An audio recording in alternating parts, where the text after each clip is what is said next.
The Masque of the Red Death by Edgar Allan Poe. The Red Death had long devastated the country. No pestilence had ever been so fatal or so hideous. Blood was its avatar and its seal, the redness and the horror of blood. There were sharp pains and sudden dizziness, and then profuse bleeding at the pores with dissolution. The scarlet stains upon the body, and especially upon the face of the victim, were the pest ban which shut him out from the aid and from the sympathy of his fellow men. And the whole seizure, progress and termination of the disease were the incidents of half an hour. But the Prince Prospero was happy and dauntless and sagacious. When his dominions were half depopulated, he summoned to his presence 1,000 hale and light-hearted friends from among the knights and dames of his court, and with these retired to the deep seclusion of one of his castellated abbeys. This was an extensive and magnificent structure, the creation of the prince's own eccentric yet august taste. A strong and lofty wall girdled it in. This wall had gates of iron. The courtiers, having entered, brought furnaces and massy hammers and welded the bolts. They resolved to leave means neither of ingress or egress to the sudden impulses of despair or of frenzy from within. The abbey was amply provisioned. With such precautions the courtiers might bid defiance to contagion. The external world could take care of itself. In the meantime it was folly to grieve or to think. The prince had provided all the appliances of pleasure. There were buffoons, there were improvisatori, there were ballet dancers, there were musicians, there was beauty, there was wine.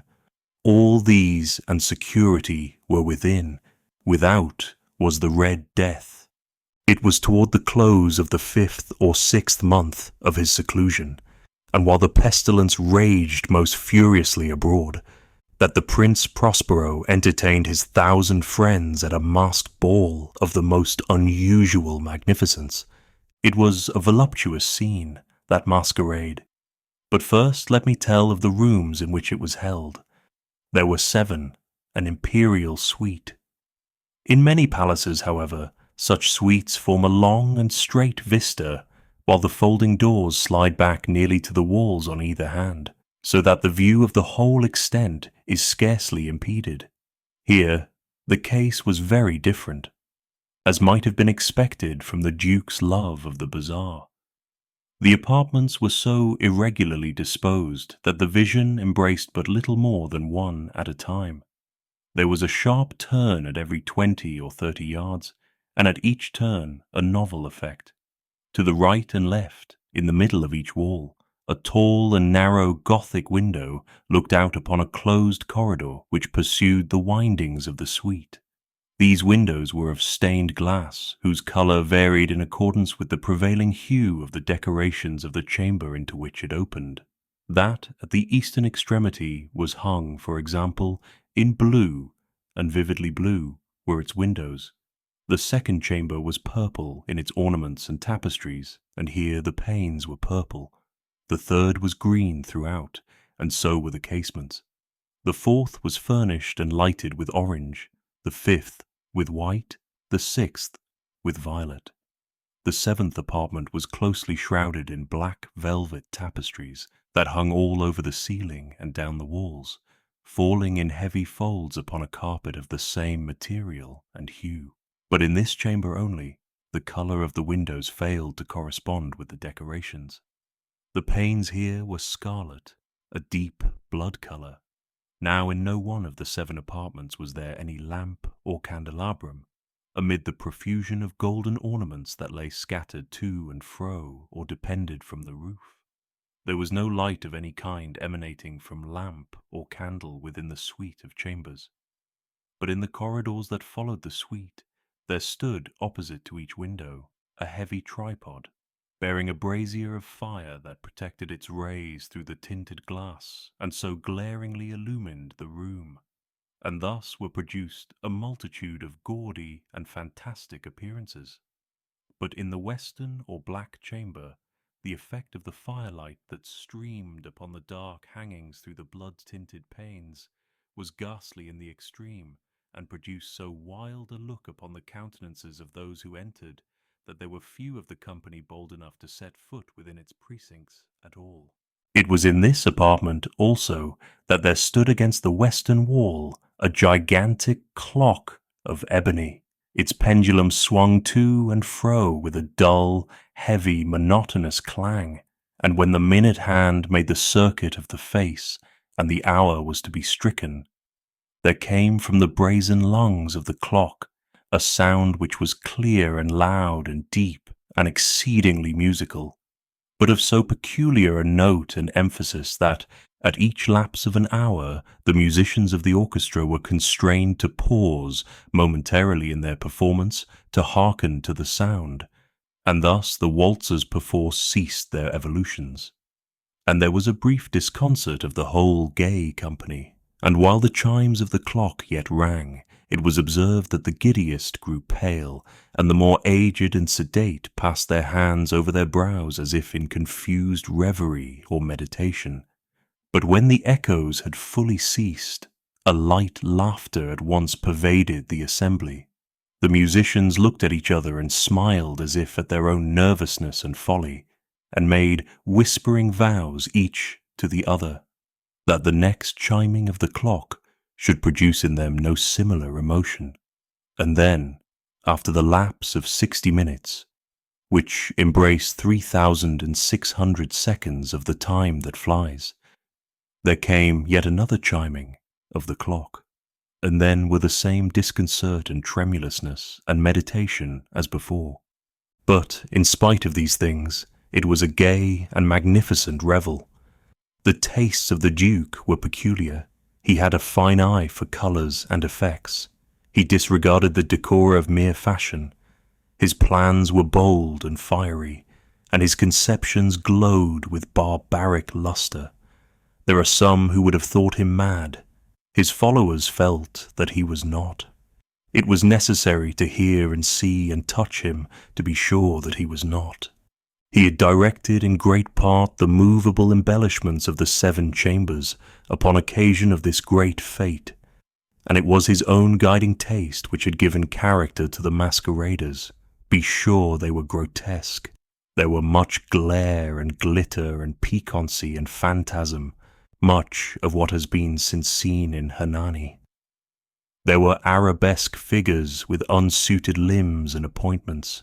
There were delirious fancies such as the madman fashions. There was much of the beautiful, much of the wanton, much of the bizarre, something of the terrible, and not a little of that which might have excited disgust. To and fro in the 7 chambers there stalked, in fact, a multitude of dreams, and these, the dreams, writhed in and about, taking hue from the rooms, and causing the wild music of the orchestra to seem as the echo of their steps. And anon there strikes the ebony clock which stands in the hall of the velvet. And then, for a moment, all is still, and all is silent save the voice of the clock. The dreams are stiff frozen as they stand, but the echoes of the chime die away. They have endured but an instant, and a light, half-subdued laughter floats after them as they depart. And now again the music swells, and the dreams live, and writhe to and fro more merrily than ever, taking hue from the many-tinted windows through which stream the rays from the tripods. But to the chamber which lies most westwardly of the 7, there are now none of the maskers who venture, for the night is waning away, and there flows a ruddier light through the blood-coloured panes, and the blackness of the sable drapery appalls, and to him whose foot falls upon the sable carpet, there comes from the near clock of ebony a muffled peal more solemnly emphatic than any which reaches their ears who indulge in the more remote gaieties of the other apartments. But these other apartments were densely crowded, and in them beat feverishly the heart of life, and the revel went whirlingly on, until at length there commenced the sounding of midnight upon the clock, and then the music ceased, as I have told, and the evolutions of the waltzers were quieted, and there was an uneasy cessation of all things as before. But now There were 12 strokes to be sounded by the bell of the clock, and thus it happened, perhaps, that more of thought crept, with more of time, into the meditations of the thoughtful among those who revelled. And thus, too, it happened, perhaps, that before the last echoes of the last chime had utterly sunk into silence, there were many individuals in the crowd who had found leisure to become aware of the presence of a masked figure which had arrested the attention of no single individual before, and the rumour of this new presence having spread itself whisperingly around, there arose at length from the whole company a buzz or murmur expressive of disapprobation and surprise, then finally of terror, of horror, and of disgust. In an assembly of phantasms such as I have painted, it may well be supposed that no ordinary appearance could have excited such sensation. In truth, the masquerade license of the night was nearly unlimited, but the figure in question had out-Heroded Herod, and gone beyond the bounds of even the prince's indefinite decorum. There are chords in the hearts of the most reckless which cannot be touched without emotion. Even with the utterly lost, to whom life and death are equally jests, there are matters of which no jest can be made. The whole company, indeed, seemed now deeply to feel that in the costume and bearing of the stranger neither wit nor propriety existed. The figure was tall and gaunt, and shrouded from head to foot in the habiliments of the grave. The mask which concealed the visage was made so nearly to resemble the countenance of a stiffened corpse that the closest scrutiny must have had difficulty in detecting the cheat. And yet all this might have been endured, if not approved, by the mad revellers around. But the mummer had gone so far as to assume the type of the Red Death. His vesture was dabbled in blood, and his broad brow, with all the features of the face, was besprinkled with the scarlet horror. When the eyes of Prince Prospero fell upon this spectral image, which with a slow and solemn movement, as if more fully to sustain its role, stalked to and fro among the waltzers, he was seen to be convulsed in the first moment with a strong shudder either of terror or distaste, but in the next his brow reddened with rage. "Who dares," he demanded hoarsely of the courtiers who stood near him, "who dares insult us with this blasphemous mockery? Seize him and unmask him, that we may know whom we have to hang at sunrise from the battlements." It was in the eastern or blue chamber in which stood the Prince Prospero as he uttered these words. They rang throughout the 7 rooms loudly and clearly, for the prince was a bold and robust man, and the music had become hushed at the waving of his hand. It was in the blue room where stood the prince, with a group of pale courtiers by his side. At first, as he spoke, there was a slight rushing movement of this group in the direction of the intruder, who at the moment was also near at hand, and now, with deliberate and stately step, made closer approach to the speaker. But from a certain nameless awe with which the mad assumptions of the mummer had inspired the whole party, there were found none who put forth hand to seize him, so that, unimpeded, he passed within a yard of the prince's person, and, while the vast assembly, as if with one impulse, shrank from the centres of the rooms to the walls, he made his way uninterruptedly, but with the same solemn and measured step which had distinguished him from the first, through the blue chamber to the purple, through the purple to the green, through the green to the orange, through this, again, to the white, and even thence to the violet, ere a decided movement had been made to arrest him. It was then, however, that the Prince Prospero, maddening with rage and the shame of his own momentary cowardice, rushed hurriedly through the 6 chambers, while none followed him on account of a deadly terror that had seized upon all.